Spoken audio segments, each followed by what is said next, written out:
النهارده هنعمل مع بعض الفول النابت بطريقه حلوه جدا وبسيطه، لكن هيطلع معانا الفول النابت شربته رايقه جدا ومش غامقه منك. طريقه الفول النابت من اول ما هو ناشف والفول من البدايه للنهايه والتسويه وكل حاجه بالتفاصيل انا هقولها لك من اول البدايه لحد النهايه لحد ما تعملي اجمل طبق نابت، شوربه جميله ورايقه والفوله منبته ومظبوطه وجميله جدا، وعمر ما الفول النابت هيسود معاكي. بس تابعي الفيديو بكل تفاصيله عشان نعمل احلى شوربه نابت بالشكل ده. بس انا هوريكم كمان من قريب، بس اتمنى ان انتوا تحطوا لي لايك للفيديو، واللي لسه ما اشتركش معايا في القناه يشترك ويفعل الجرس على الكل عشان ينزلوا كل فيديوهاتي الجديده. ويلا بينا على طول نبدا في الطريق. معايا نص كيلو من الفول بتاع التدميس العادي، نص كيلو. ببقى منقياه كويس وبعدين باخده اغسله واحطه في الميه لمده 12 ساعه. حاطه ميه كتيره جدا لمده 12 ساعه، يعني انا حطيته بالليل، الصبح هشيله.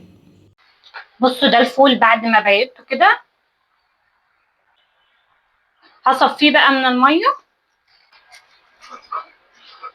بعد ما صفيته من الميه بالشكل ده بجيب فوطه نظيفه مبلوله بالميه، بلها بالميه وعصراها كويس جدا وابتدي اغطي بيها الفول، وهحطه جنب كده على رخامه المطبخ. كل مرحله هقول لكم هنعمل فيها ايه. هغطيه وهسيبه.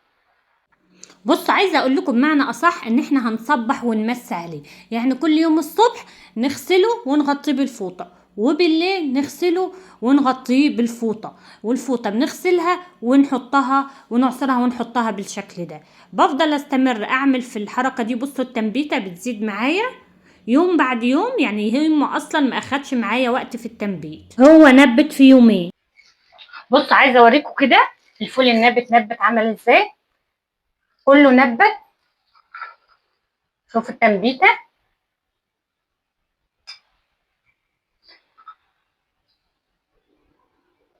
ويلا بينا بقى نعمل شوربة النابت الجميل.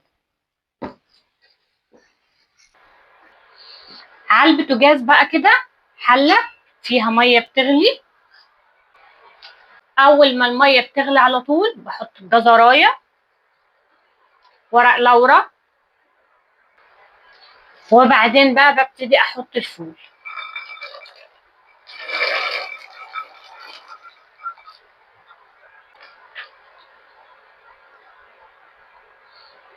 أهم حاجة وأنا بعمل الفول النابت إن أنا أبقى حاطة كمية مية كويسة جدا عشان الفول النابت ما يسودش مني. وكمان بحط فيه ليمون، ليمونة كبيرة أو 2 ليمونة صغيرين، وكمان دي هحط قشرتها. واي ريمه هتظهر على الوش انا هشيلها على طول، يعني اي ريمه هلاقيها كده هبتدي اشيلها.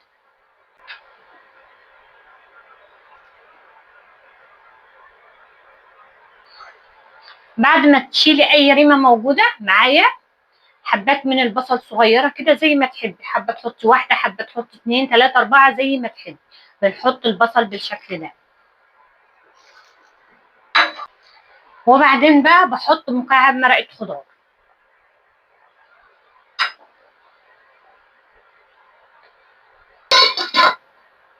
هنشوف النابت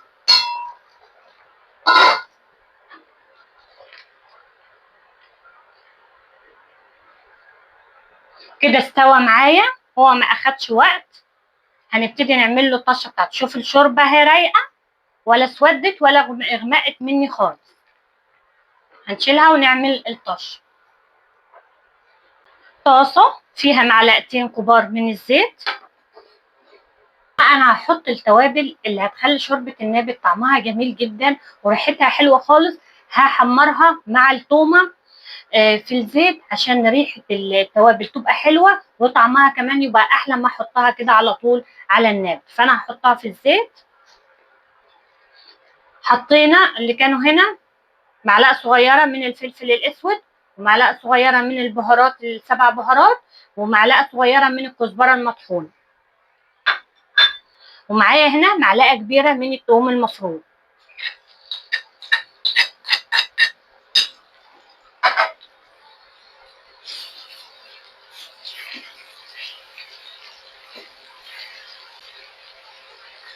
هقلب في التومه كده لحد ما تاخد لون معايا.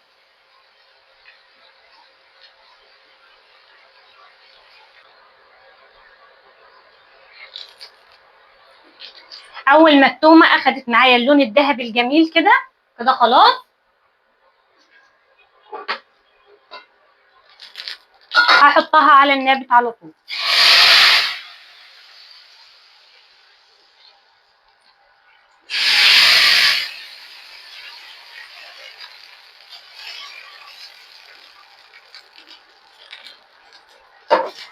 وهاخد النابت كده اديله على طول ايه، غلوتين على البوتاجاز.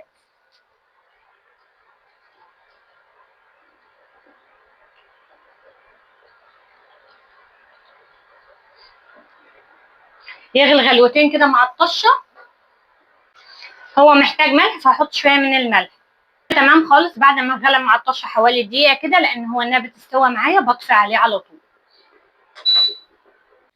بصوا ده شكل النابت كده بعد ما خلص معايا، وهبتدي نغرفه مع بعض. عايزه اوريكم جمال الفول النابت وريحته الخطيره بجد. شوفوا، هنغرفه مع بعض.